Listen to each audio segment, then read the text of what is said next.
Conversation with Rue Pigalle, a bi-monthly series of conversations with actors of the craft world. I'm Isabel Fish. Today, our topic is the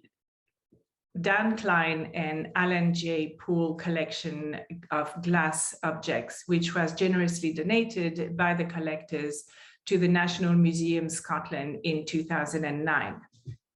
Klein was a proponent of glass and collecting it. He became friends with many artists, and he was also a prolific author and contributor to the sector of art glass. He was the founding director of Northland Creative Glass in Northeast Scotland and an art dealer, and the former director of 20th century decorative art for Christie's auction. To talk about the collection, I am joined by Sarah Rothwell, who is Senior Curator Modern and Contemporary Design, has been with National Museum Scotland since 2014, where she holds responsibility for the collections of British, European, and other Western glass, ceramic, metalwork, jewelry, and industrial design since around 1945 to present. Her research areas are within Nordic and British modernist jewelry design, contemporary craft with a focus on ceramics, glass, and jewelry, 20th century European art and design, and the integration and interpretation of historical collection by working artists and makers. Sarah, welcome and thank you for joining us. Thank you for the invitation to come and speak today. So I will just share my screen. Can everybody see that? Yes, we can. Thank you. Excellent. Okay, so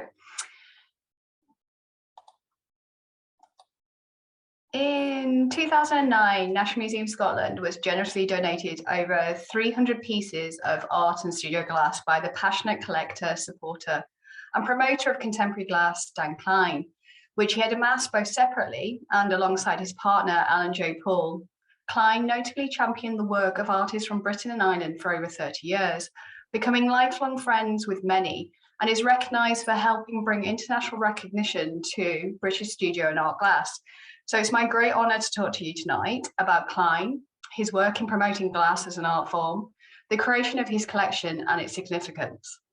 Part of his collection is now on permanent display within the National Museums of Scotland's Gallery Making and Creating, which focuses upon work of individual artists and designers from the 1950s to the present day, charting the influence of design in our lives from mass-produced design classics to the emergence of the studio movement, and so providing an insight for our visitors into the virtuosity and diversity of glass art, introducing them to some of the leading names within the world of glass, from early studio glass movement to today's leading British and international artists, via one very special collection. So, to the man in question, for those of you who have never met him or do not know his story, Dan was a deeply warm yet modest gentleman who would extol the virtuosity of glass and its artists, but rarely talked about himself. As such, little is known about his formative years, beyond the fact that he was born in Mumbai in 1938 to Frederick Klein and Bianca Breitman. On returning to Britain at the end of the war, he was enrolled at the prestigious Westminster School in London in 1951, a school whose origins can be traced to a charity school established by the Benedictine monks of Westminster Abbey, and is the only ancient London school to occupy its original site, sitting next door to the Abbey and then later the Houses of Parliament since the early 14th century. Before then heading to Waltham College in Oxford in 1957, where he earned a Bachelor of Arts and graduated in 1961 with honours. After leaving Oxford, Dan then studied singing and pursued a successful career as an opera singer. He was a soloist with Sadler Wells in London and a member of Benjamin Britten's English opera group. Sadly, I wasn't able to find an image of Dan on stage from this period, but I'm sure, as he has such a wonderful stage presence, that he wasn't lost amongst the floodlights. However, his education within fine and decorative arts was never far away and remained a constant part of his life on and off stage. His favourite pastime was to scour small antique shops and outdoor markets for objects that took his fancy, acquiring works of decorative arts, which then led him into dealing and writing on the subject. His first book on Art Deco was published in 1974, and then a few years later, Aspects of the Aesthetic Movement in 1978. Dan became interested in the world of contemporary studio and art glass around 1975 after he chanced upon a gallery in New York exhibiting contemporary Czech art glass. So taken was he with these sculptural pieces that he ventured within to discover who created them. This fascination led him to research the artists themselves and then to make contact with them, an early sign of the commitment Dan had to get to know the artists and makers professionally, and it's also a testament to the warmth of his personality, as many soon counted him as a friend. This new enthusiasm for glass, which would soon become a passion, motivated his decision to establish his own gallery in 1978 in Knightsbridge in London, which was specialised in 20th century decorative arts and contemporary glass. One not only a finite amount within the UK at this time who promoted glass art, and it was through this gallery and his now developing interest in glass art that Dan first introduced leading international artists and makers of glass to the British public, many of which at this time were unknown in the UK. So it seems quite fitting that Dan's first major exhibition in 1983 was centred around masters of Czech glass.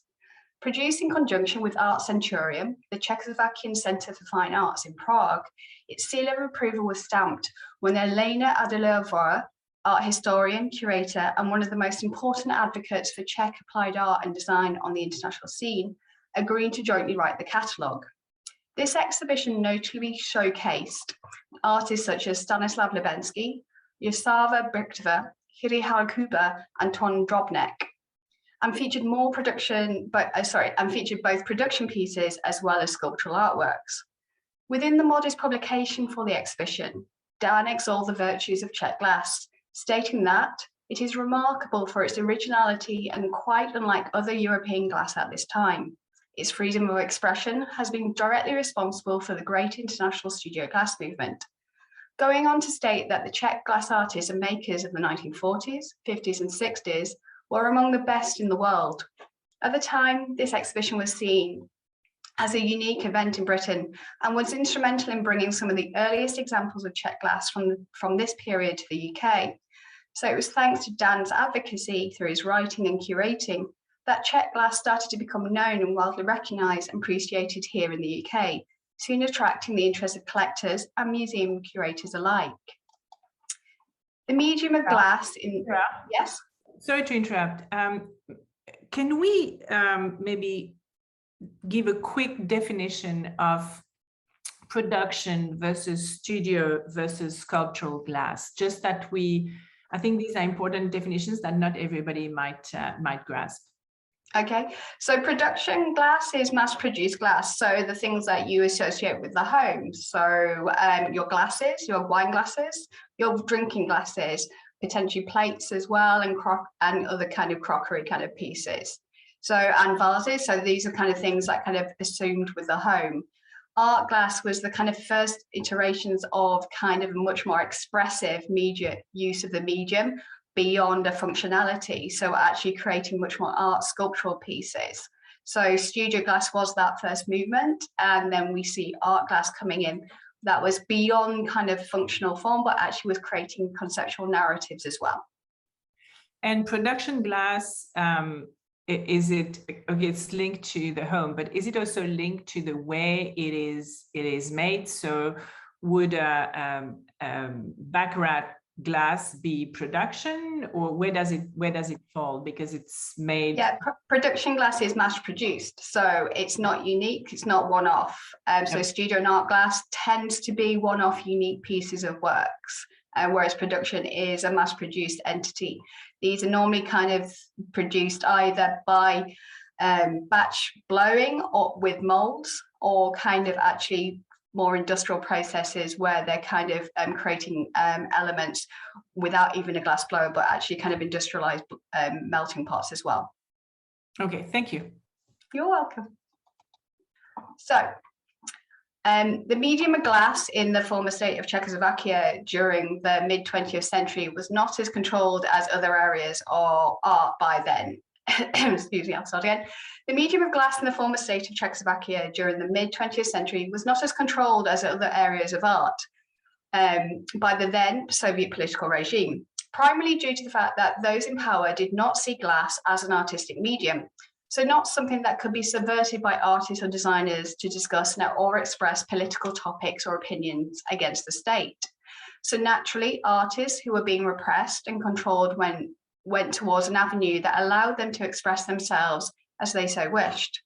As a result, the Czech glass sector witnessed a radical development not only in its technical virtuosity, but also in artistic expression and sculptural application. A decade and a half earlier than would be witnessed in the United States, which has always been considered the originator of the studio glass movement. The image I've selected is from the first exhibition of Czech glass that I worked on in my former role at the National Glass Centre here in the UK. These are monumental cast glass compositions. The earliest are the two panels dated from the early 1950s. The scale and beauty of Lubensky and Brichtover's work quite literally blew my mind when I first saw them, as I'd never seen anything like this before. Something that the audience of Dan's exhibition probably also felt when seeing something similar to the works on display in the early 1980s. As an aside, Dan often gave advice and support over the years to many institutions around collecting glass. So whilst conducting my research for this paper, I wasn't surprised to find that it helped with the acquisition of other pieces within the National Museum's Scotland collection. This beautiful charger by Hiri Harakuba, dating from 1959 and depicting antelopes that are wheel engraved on both surfaces, currently resides within our own stores. And as we unfortunately hold so few examples of Czech glass, I instantly recognised it whilst I was flicking through the pages of the massive Czech glass exhibition publication. Dan was, as my former colleague Rose Bockman put it, instrumental in the success of its acquisition and a number of other items for the Bonhams' first ever sale of modern and contemporary glass, which was in conjunction with Dan Klein Associates in May 2009. This in itself is quite remarkable, as it was over 2 decades since Dan's first exhibition and over 4 since the studio glass movement started, that a leading auction house here in the UK considered glass art significant enough to conduct a sale of this type. Regarding our lovely charger, the reason for its appearance could be that as it was acquired at Dan's exhibition in 1983, it's made its way to the sale in 2009 because Dan's involvement, as he likely knew the seller.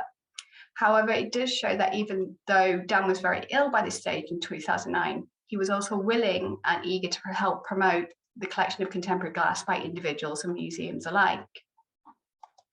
The other pieces the National Museum of Scotland acquired from Dan's Bonham's 2009 sale of modern contemporary glass included this flask made in collaboration between the American master glassblower Dante Marioni, who blew the glass flask whilst here at Northlands Creative in 2007, and the acclaimed glass engraver Alison Kinnaird,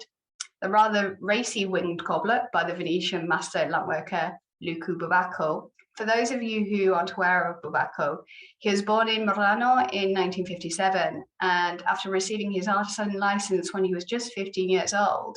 he kind of developed a technical experience and knowledge, and combined with a fascination of anatomy that allowed him to push the perceived technical limits of his craft, challenging the notion of lampworking by creating truly unique works such as this.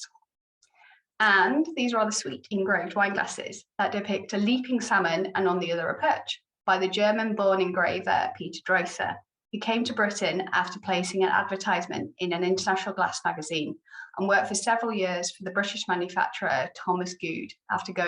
before going freelance in 1970. But back to Dan and the creation of his own glass collection. This started, as Dan states in the introduction to his 1984 catalogue, Studio Glass since 1945, the Dan Klein Collection, as an antidote to dealing with objects and works produced during the Art Nouveau and Art Deco movements, when he was an emerging dealer in the 1970s, alongside the fact that pieces from these design periods were reaching increasingly inflated prices at auction, whilst also divulging that the collection was not planned, it just happened serendipitously. And as it grew, so did his curiosity about glass art. Dan was initially drawn to the world of post-war glass because of its relative availability in the 1970s, as it had fallen out of fashion somewhat. and was unafraid to admire and collect pieces regardless if they were created for manufacture by designers. Celebrating their excellence of form, technical sophistication, as well as originality, you could say that Dan was well ahead of the curve, favouring mid-century glass design before it started to become popular again, as designs from this period are hugely sought after today. His collection comprised of the work of artists and designers such as Fluvio Boccioni, the Italian company Vanini, as well as a large selection of uncredited pieces for the furnace itself. Per Lutken for Denmark's Hongard,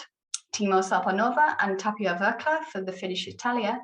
Kai Frank, Sarah Rothwell and Gunnar Nyman for Nutrjava Notsuya, the slightly more complicated Finnish firm, the Dutch Andreas Dirk Kopier for Leram, and from Sweden, Vicky Lindstad for Costa, and Edward Hald and Ingeborg Luden at Orifers. Dan considered all of these individuals, regardless of whether they were makers or designers, as artists of the next generation.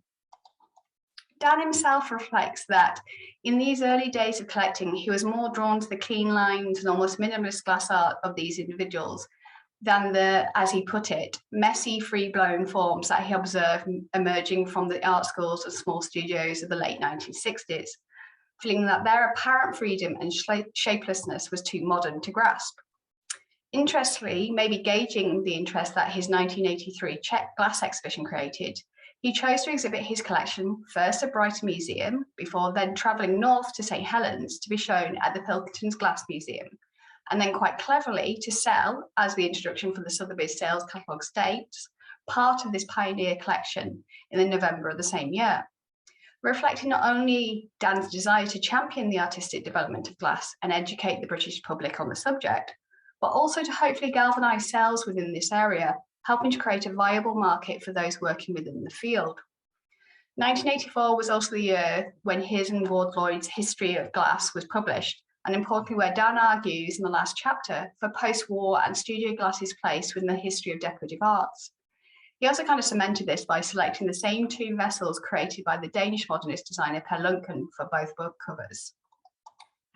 Flicking through the Wee catalogue for Dan's 1984 exhibition, you find a time capsule of some of the best examples of European modernist glass design produced in the post-war period in this collection, of which, as a curator of modernism, I have to say I would have given my back teeth for. The majority of Dan's collection at this point did end up in the Sotheby's sale, as many refer to a DK number that appeared beside the items for sale. But not all the glass for sale was post-war. There was a number of studio glass pieces that in years to come, Dan would regret selling. Both the Stennett Wilson and the Sam Herman pieces featured within the sale and were later rebought. Dan actually eventually bought 5 pieces of Herman's work to replace the 3 he sold in 1984, showing that even experts are prone to making mistakes sometimes, but also that as much as those around him in Britain during this period, Dan was still learning. And as his appreciation of glass art grew over the next 2 decades, so did his understanding of processes and techniques, allowing him to reconsider his earlier opinion regarding studio glass as just messy, free-blown forms, viewing these work now as different from any glass he'd ever seen before, calling it exciting, innovative, and that he felt that here was the beginning of something new that had great potential for development. And also within the movement's aim to remove barriers and allow more people to work in glass and push boundaries of what was possible, that these artists and makers were establishing the medium of glass as an art form. It was now in the early 1980s that we see Dan focusing his energies not only on collecting studio art glass, but also promoting glass art that was being made within the UK. Dan, alongside Alan, who joined him in 1987, has always been regarded as an exception among British collectors, in that, like with the Czech glass artists he exhibited and befriended in the previous decade, he actively started to get to know the emerging glass artists of the day, acting as both patron and champion, and having an active and encouraging role within many artists' careers. In his review of A Passion for Glass, National Museum Scotland's publication on Dan and Alan's collection, Keith Cummins stated that British studio and art glass lacked dedicated galleries, publications, collectors, and perhaps most of all, credibility in the 1980s. Dan provided or initiated many of these through his publications, patronage, lectures, teaching, tireless promotion, and not least friendship. Whilst Tina Oldknow, the former senior curator of modern glass at Corning Museum of Glass, said when discussing Dan's activities in promoting British art glass that for many years, British contemporary glass was underrepresented in the international community. And it's safe to say without Dan, there would be much less recognition of what was going on in British glass. Of all the historians, curators, artists and collectors which I'm acquainted with around the world, Dan was the most active and the most effective in promoting the glass of his own country. Davy Reiki, who was a close friend but also a recipient of Dan's advocacy, told me that whilst we, that's David and his wife Pam, lived in London, we used to visit a gallery Dan had in Canonbury, Islington, specialising in Art Deco ceramics. Probably talked to him without realising he would be a major influence on my work, as well as British contemporary glass in general. A few years later, he opened a gallery at the Hull Canal Arcade in Motcombe Street and started to show my work. One of the first pieces he brought was Man Walking Through a Wall. And then in the 1980s, Dan went on to organise exhibitions here in the UK and internationally involving all the then young major British glass artists at the time. At the time, the most important thing was that he bought work from the artist, thus making a commitment that very few gallery owners made to their artists. This instilled confidence within me and my work. The Dan Klein and Alan J. Poole collection holds 9 works by David that shows his development over the next 2 decades and includes Man Walking Through a Wall, which Dan acquired back in 1984. Though his most personal homage to Dan must be his work, Lot 19, commissioned by Alan as a 60th birthday present to Dan, and which still stands within their home in London. And again, this was reiterated by Jennifer Opie in her introduction to A Passion for Glass, who reminds us of the dedication Dan put into his friendships, telling the reader that on one occasion, Dan flew all the way to LA in 1984, so he could oversee and provide much needed support to the artist Colin Reed on his first solo show at the Summers Gallery, writing that no distance was too great or time of day. Dan was always willing and able to give his time, mentoring those he felt needed the support, while celebrating with them their success. Colin echoed this statement, saying that as well as being a huge support, we had a lot of fun. Dan was always someone I could turn to if I needed advice or feedback. The Dan Klein and J. Poole collection holds 8 works by Colin Reed, many from the 1980s that display his early mastery of layering colours to evoke an aesthetic that resembled rock formations. One of my favourite pieces in the collection, though, is Sculpture, a wonderful piece that exemplifies how Colin also looked to play with optical illusions, using the contrast between rough textures and highly polished reflected surfaces to create spaces within these sculptures that come alive as you move around them. Many of the young glass artists Dan was meeting and exhibited featured in the 1985 British Crafts Centre exhibition. The list illustrated is a relative who's who of British glass artists at this time. Most of those listed would soon have a work or 2 in Dan's collection, but Dan was also collecting those artists and makers who were helping to shape the scene within Britain, such as Richard Meitner, Jack Ink, Laura de Santillana and Anne Wolfe, amongst others, showing Dan's support for all of those working within the medium in Britain, regardless of if they were born in the UK or not. It was the whole scene within Britain that he was now championing, both at home and abroad.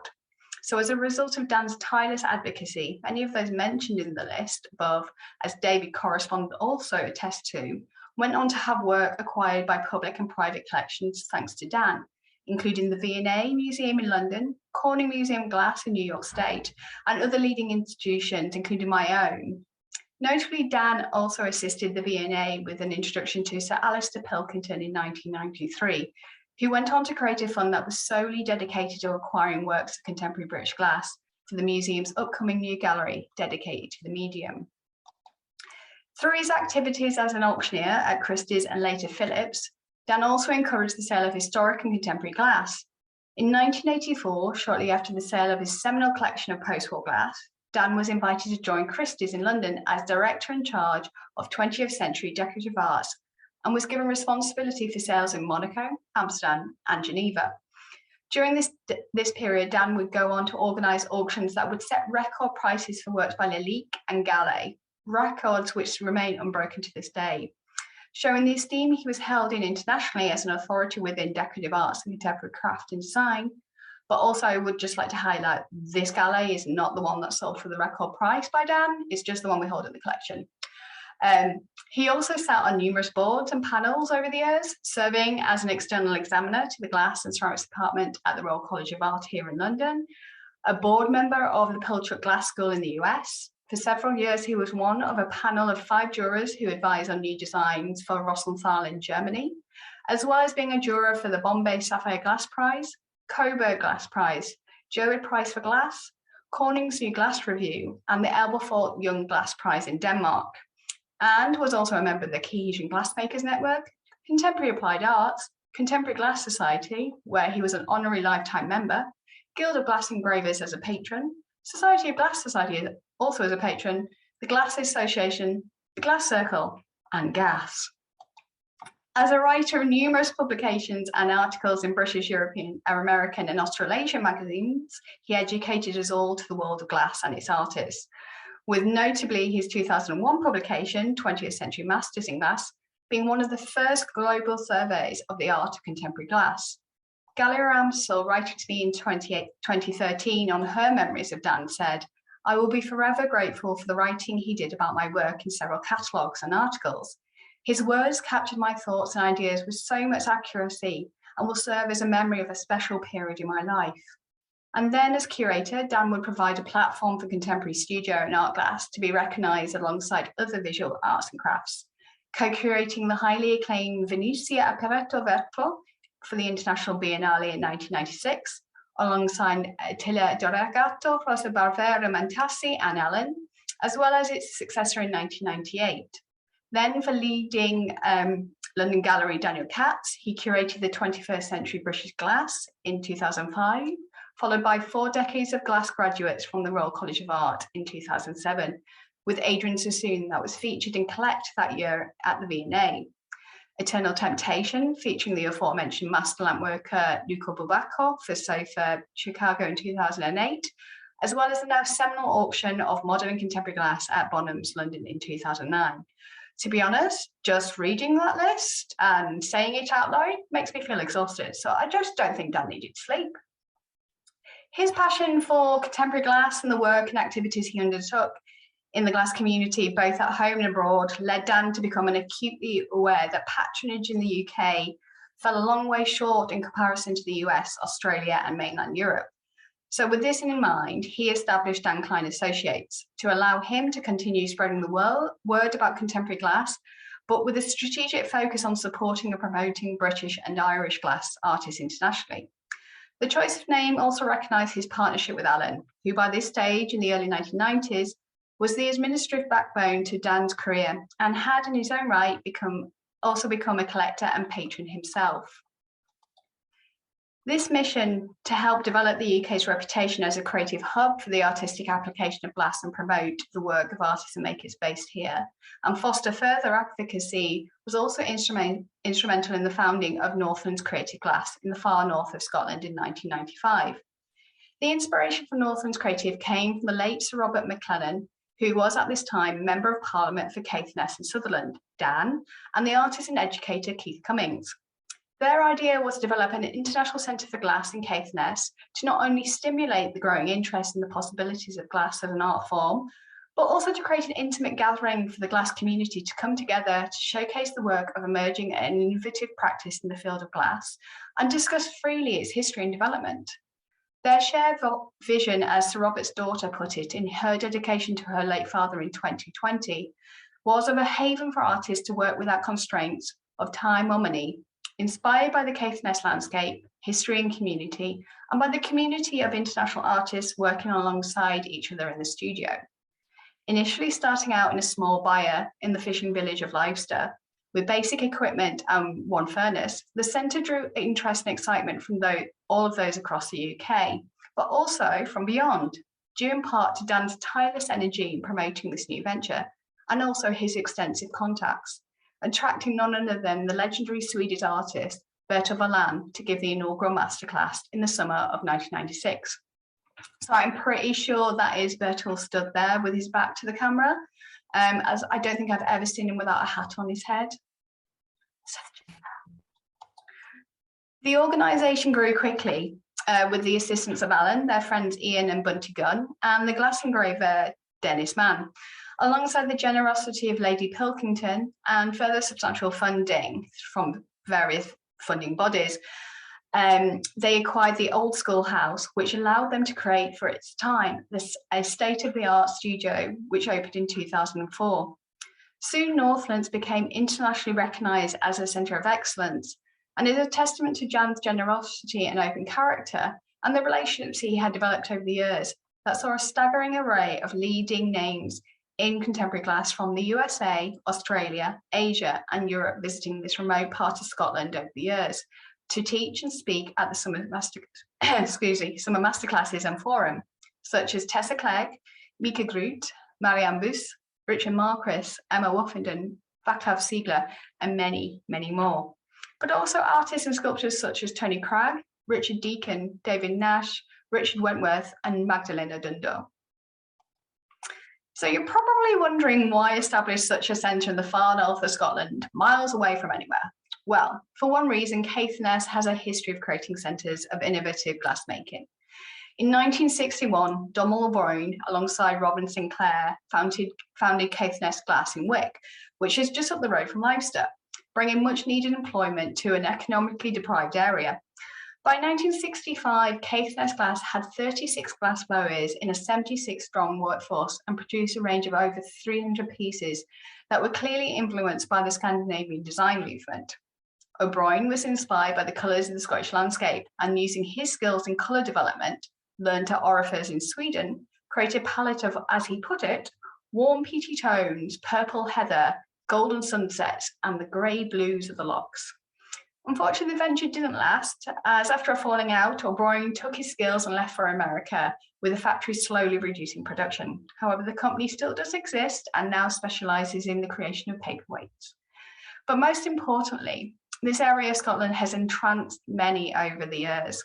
with its rugged coastline and windswept moors. It was Sir Robert who first introduced Dan to the area following his appointment, as they had been friends since their days at Oxford together. Dan quickly fell in love and purchased a small holiday cottage for him and Alan to retreat to.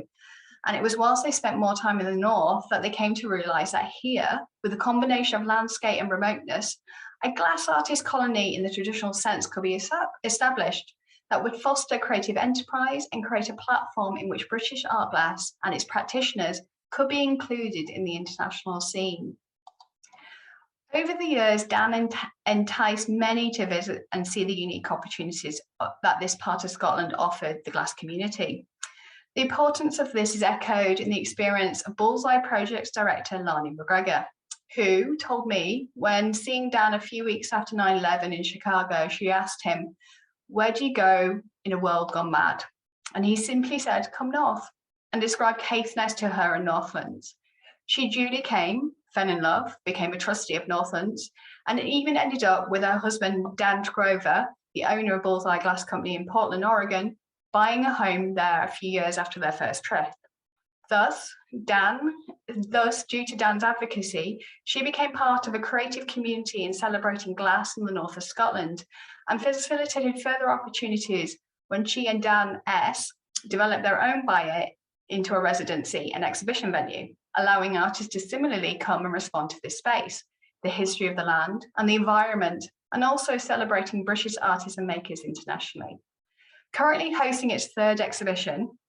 and moving into its fourth residency, the buyer is nestled above the small harbour village of Lather&Wheel, just a few miles south of Leicester, and close to where Dan's own holiday cottage was.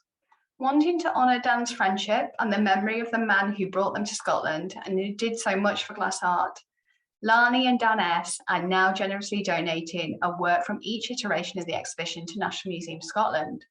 The inaugural donation that NMS received last year was from their second exhibition, Field Notes, and was created by the German, London-based multimedia artist Anna Petters. Book of the Sea is influenced by the history of Caithness and its coastal communities, which grew and fell with the herring trade. The generosity of this and the following donations is a testament to the love that they felt for Dan and how important it is for them and others to see see the contemporary glass collection at National Museum Scotland develop in his memory with works of glass art that they feel he would have celebrated. In the same year that Northlands was established, Dan would also accept the position of Professor and Head of Glass and Ceramics at the University of Sunderland, which he held till 1999, becoming part of the team that was responsible for the creation of one of the largest education centres in Europe for higher education and research in glass, and was strategic in the development of the National Glass Centre in Sunderland, showing us all again that this man did not need sleep, and that his level of commitment, as this was years before the advent of video conferencing, as he was constantly travelling between London, Scotland and the North East to be part of these seminal developments.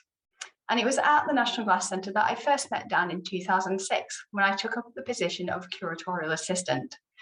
What I remember most about him during my early curatorial career was that he was always an active supporter of the exhibition programme at the National Glass Centre, loaning works from his collection for various shows and happy to assist with introductions or suggestions whenever I contacted him on behalf of the creative director. And that he was always a welcome face at the graduation shows that we hosted, smiling and chatting to everyone and making sure that he gave all the students some encouraging words. I remember keenly how nervous I was unpacking a Dale Trehuli seafoam piece that Dan had loaned for the Centre's art forms from the Ocean Exhibition in 2008. I'm just grateful that the Sunderland Echo photo of me gawping at this doesn't exist, so you have a much nicer shot instead of the centre. But what you may not know is that originally both Dan and Alan hoped that their collection would be part of the development of Northlands, creating a museum of glass in the northeast of Scotland. Unfortunately, due to issues with insurance and finding the right venue, this would not happen. But chance would look favourably upon us here in Scotland, and as a result of Dan meeting and then working with my former colleague Rose Watburn on the organisation of an exhibition of Northland's collection at National Museum of Scotland to mark 10 years since inauguration, coupled with our growing connection to Scotland and increased participation with the Northlands, not only as board members, but with Dan also acting as artistic director for a period in 2008, they decided the best place for their collection would be with the National Museums of Scotland. The Dan Klein and Alan J. Paul private collection of modern glass highlights 50 years of artistic glass production here in the UK, featuring works dating from the start of the studio glass movement in the 1960s to pieces that Dan was acquiring shortly before his untimely death, and a selection that Alan has since donated in subsequent years, representing some of the most significant names to have been based within Britain and Ireland in the studio and art glass world. Artists such as Sam Herman, Peter Layton and Pauline Solven, Clifford Rainey, Anna Dickinson and Stephen Proctor, Rachel Woodman, featuring a slightly younger me and less grey, Ray Flavel and Diane Hobson, just to name a few.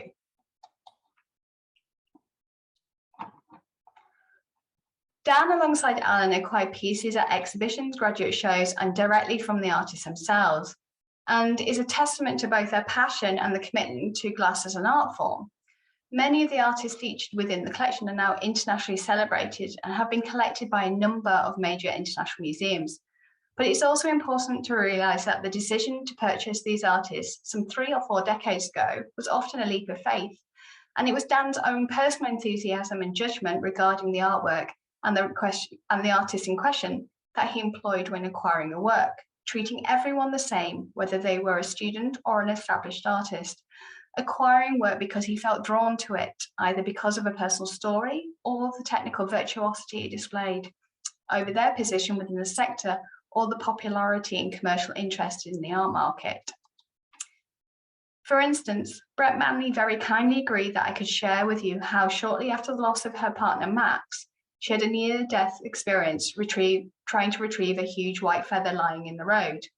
The feather she felt had been sent by Max to help her through her grief and inspired her to create this piece.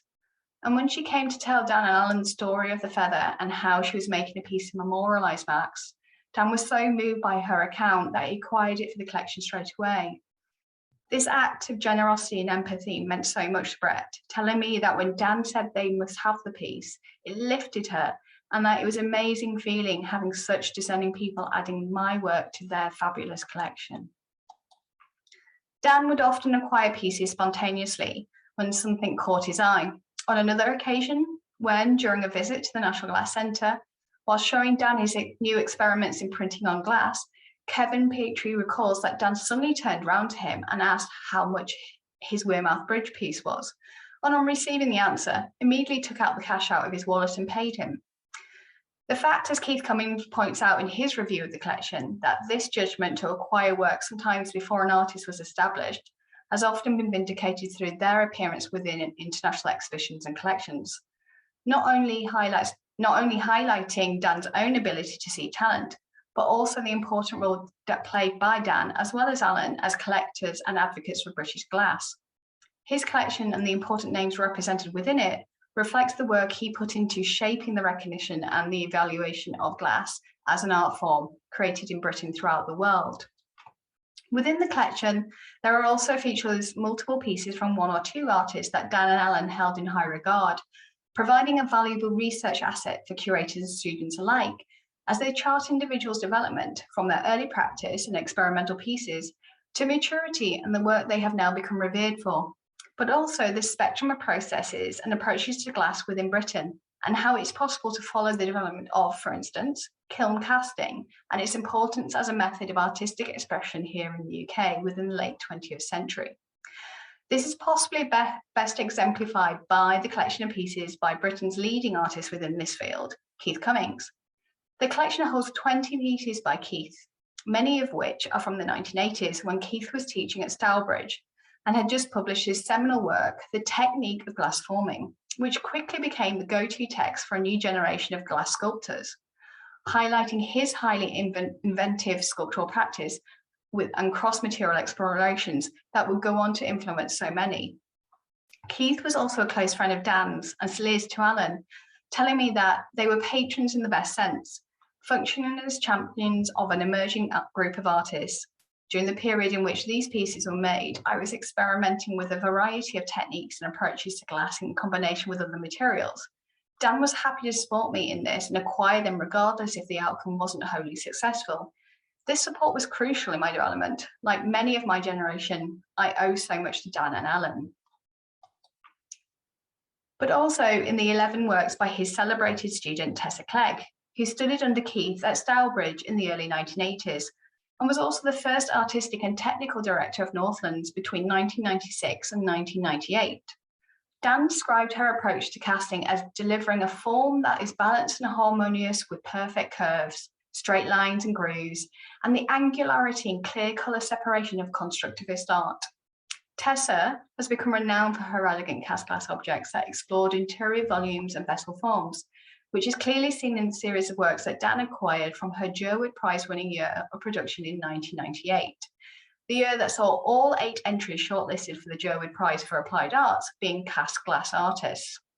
The collection also holds a small selection of her early Pat de Verre pieces of pleated and folded bowls, but for me, it's her elegant and sublime constructivist pieces that will always enthrall me. The collection also includes 2 works she created in collaboration with her ex-partner Liz Crawley, whom she met while studying glass at Stourbridge College of Technology and Art, and had started to collaborate on pieces with in the early 1980s. Unfortunately, there is little written about Crowley, who left the glass scene soon after she completed her studies in the Royal College of Art. Clegg, in her interview for the British Library oral history series Craft Lives, put this down to the fact that she felt despondent, isolated, and undervalued as the scene was still too obsessed with form over narrative. Crawley's explorations around the subject of feminism within her works were considered as too political by her tutors, and often overlooked by others when viewing her pieces. This is partly a reflection of the time, as though the ceramic scene was being radicalised by second-wave feminists. Glass, with its male-dominated brethren, had less female representation than other craft disciplines to fight for inclusivity and representation. So sadly, we missed out on an exciting glass artist challenging the patriarchy and poking fun at male representation, something that Dan obviously appreciated as he acquired these and others for his collection.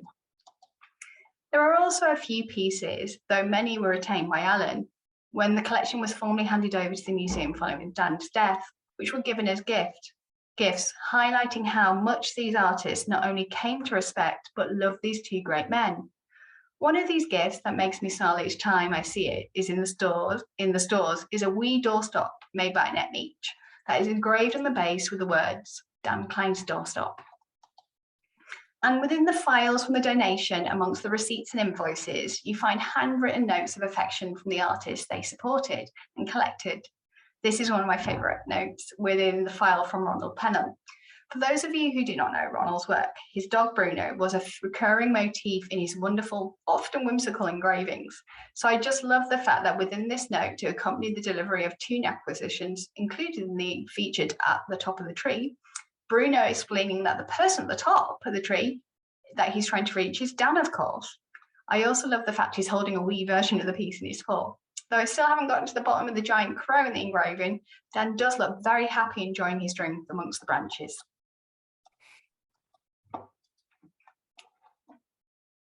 Dan had a soft spot for engraved glass, which the collection can also attest to, as there are just over 30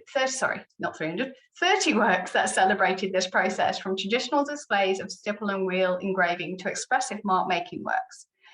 Though his interest in engraving didn't manifest itself till quite late on in his collecting activities, Catherine Coleman told me that on meeting him in 2000, when he came to review the Guild of Glass Engravers' 25th anniversary exhibition, he wasn't best pleased, being at the time not too partial to this aspect of glass. But he arrived, rather grim and gloomy, on the gallery doorstep, but had an open mind to look and listen as she showed him around. He soon became absolutely entranced by what she showed him, and thereafter became one of the Guild's greatest companions, saying of Dan that he was a patron, generous with his time and words. He and Alan collected more vigorously than anyone else, and made sure as a result that we, that's the Guild, received a wider and more interested audience. The significance and honour of being part of Dan and Alan's collection is felt by all who are held within it. Many remember the exact occasion and circumstance of the acquisition. And for those who were then emerging artists in the sector, how it then helped them go on to study further or lead to exhibition opportunities they may not have had. The Edinburgh-based artist Tamlin Llewellyn remembers that thanks to Dan and Alan's support and generosity in purchasing her piece, Figures in a Bowl, at the first British Glass Biennale in 2004, led to the opportunity to stay on in Edinburgh as artist in residence at Edinburgh College of Art, saying how much of a privilege it was for her to then visit Dan at his home in London and to view the piece amongst his and Alan's collection. And then to hear that the piece had been donated to the National Museum of Scotland was a huge highlight for her career, particularly considering it was made just around the corner.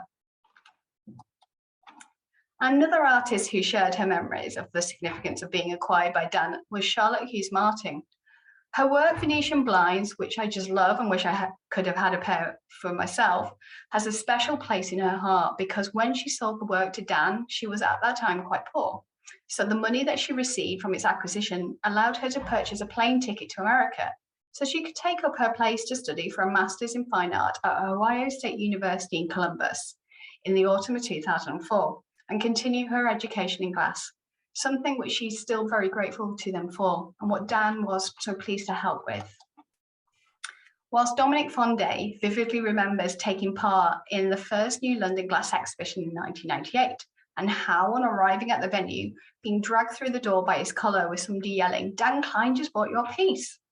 going on to tell me how a few years later, Dan and Alan supported his 10 Green Bottles project, which sought to bring school children and glass artists together, creating an opportunity to learn about glassmaking and see their designs being turned into works of art, helping him contact artists who may be interested in collaborating, securing venues,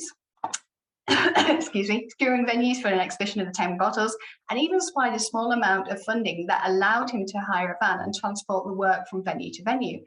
And how at the end of all this, Dan acted as an auctioneer, selling the pieces for charity. Recalling happily how Dan had to reprimand Dominic's own mother as the price of one bottle was escalating alarmingly because of her enthusiasm, with Dan politely saying, "Madam, is it polite to try and outbid your own son?" Sadly, it was during the preparation for the transfer of the collection to National Museum Scotland that Dan passed away suddenly, leaving a void within British contemporary glass that had been hard to fill, and was keenly felt by all those he came into contact with and supported and cared for over the years. Gallier Arms thought, emailing me in 2019 on the 10th anniversary of his death, said, "Dan was so special as his support was genuine and non-commercial. It's been tough losing such special, caring people, and their loss still resonates today." Dan's legacy of championing and making contemporary glass accessible, however, does still continue to this day. Alan continues to promote British and Irish glass through his quarterly newsletters and is always ready to assist when you need help.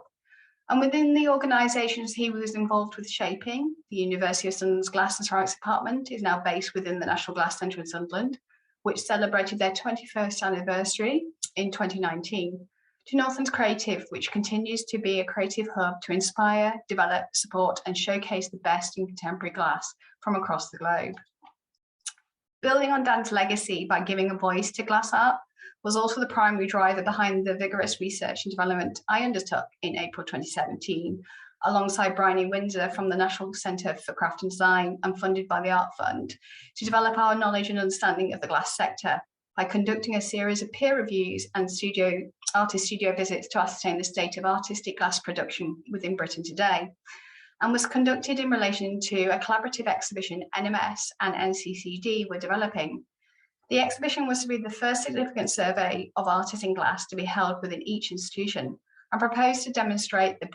the depth of innovation within the field of glass, highlighting those artists from emerging to established names which are challenging the perception of glass as merely a vehicle for functional objects and creating outstanding works of art and craft.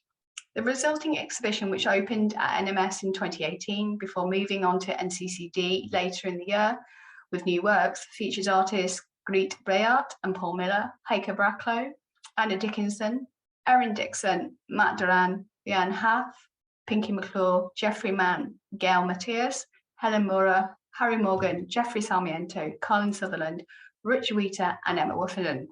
Many of those featured, I feel Dan would have been exulting and proud of their increasing reputations internationally.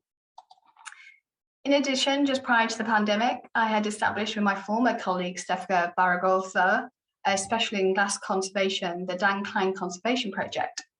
This is a wonderful collaborative project which brought conservators, their interns, and practitioners within the world of contemporary studio and art glass together to share their knowledge to help preserve many works of craft and art for the next generation. As with the life of any collection, things may get lost or damaged along the way. And with Dan and I being so generous to loan works to museums and galleries for exhibitions, as well as living with these works of art, sometimes things did happen. In addition, as Dan passed away during the preparation, there were a number of pieces, unfortunately, which arrived at the museum that needed so much TLC, many of which had been in storage for a number of years that neither Dan nor Alan were aware of their condition. As significant works of art, craft and design, but also significant to Dan and Alan, they were not discounted from the collection when they first arrived, but were left for a time when the museum could conserve them.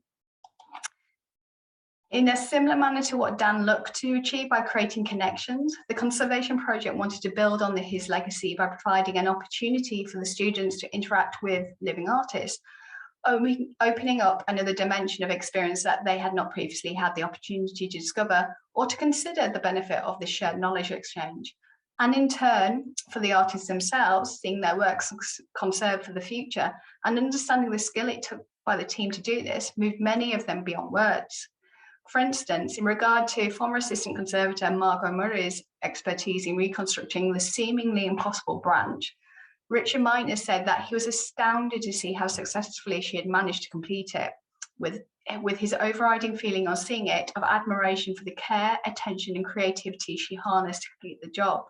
and that in making the type of ship in a bottle works involved a different kind of indirect puppetry than the one she had employed to repair it. But the action required in both cases resonates as very similar and carries artistic meaning for him of the same kind, finishing that he was quite simply very flattered to see that something I've done is considered important enough to indicate those very considerable efforts you've invested. If you have not already been on National Museum Scotland blog site, I highly recommend you check out the series of blogs on the project to learn from the conservators themselves the works that went into saving these amazing works of glass art. Representing and championing talent despite age, race, sexuality, or economic background is part of the legacy of Dan Klein and his collection, and is something I personally strongly believe needs addressing when it comes to many contemporary craft collections held by publicly funded museums. Though many have made progress regarding female representation, there still needs to be more done on unheard and forgotten voices within the sector. Back to Black by Christie, who is one of the few artists of colour working in glass in Britain, discusses the development of the BLK art group, the UK's counterpart to the Radical Black projects occurring in the United States in the late 1970s, which wanted to empower and encourage a Black voice and resources within Britain, something that is still an issue today, which through its acquisition allows the museum to create a platform to discuss the lack of representation of artists and makers of colour throughout our decorative art, craft and sign collections, where the white male voice has predominantly been explored when it goes on display within the refreshed Discoverers Gallery opening in the summer of 2022. The need for more discussion around social and political issues within the glass sector was also reflected in last year's European Glass Context, whose aim to include works that represented the UN sustainability goals around sustainability, equality and representation is also echoed in the aims and objectives of this year's International Year of Glass. One of the winners of the context was Jess Zimmer, who I believe you all met last week, who was my nominee to represent how the UK-based artists were exploring these themes. His work, Shadow Shelter, was a resetting of his work exploring the lives of LGBTQ plus people in and from Caithness, which had been part of the aforementioned Bullseye Project's Field Notes exhibition of 2019. Jeff's work has an emotional resonance and sensitivity that makes for a deeply moving exploration of the lives of those who had to hide their true selves and feelings. Both these artists look to redress known histories by highlighting what has been overlooked, ignored and swept under the carpet through their glass art, and are part of a growing number of glass artists to use this beautiful medium to make us think differently about ourselves, but the possibility of the material itself, something which Dan would have loved. I have had a long history with Dan and his collection. Personally, I was the recipient of his generosity and time, gladly receiving the knowledge and guidance he offered during my time at the National Glass Centre, learning through his work and collection that advocacy aids inclusivity, opening doors to voices that may not have been heard otherwise, and allowing all, regardless of age, race, sexuality, or economic background, access to glass in all its applications. His books sit just behind me on my filing cabinet, and are a constant reference point to the development of glass art as an art form in the 20th century. And I'm now part of a team that has the responsibility for the care of his and Alan's amazing collection. And though I knew Dan in a professional capacity and corresponded with him often before his passing when I started at the National Glass Centre, it wasn't until I first came into contact with his collection when I co-curated a selection for the reopening of the National Glass Centre in 2013 that I realised how many artists and makers Dan and Alan has supported through their patronage over the years. Keith Cummings told me that it's not an exaggeration to say that without Dan, the studio glass movement in Britain would have been very different. Dan Klein was a tireless advocate of glass, and since his passing in 2009, the UK sector has been without its champion. Emma Wufferton, artist, former artistic director of Northlands, and whose work sits within Dan and Alan's collection, believes that we are now seeing a strategic moment of the time for contemporary, moment in time for the contemporary glass sector, where there is a renewed interest in celebration of glass as an art form within visual arts and contemporary craft here in the UK. Something Dan himself would be so pleased to see, and who I'm sure will be out and about if he could in the International Year of Glass, advocating glass as an art form. But instead, it is now up to us all to take on his mantle and celebrate this beautiful, enchanting medium that Dan was so passionate about.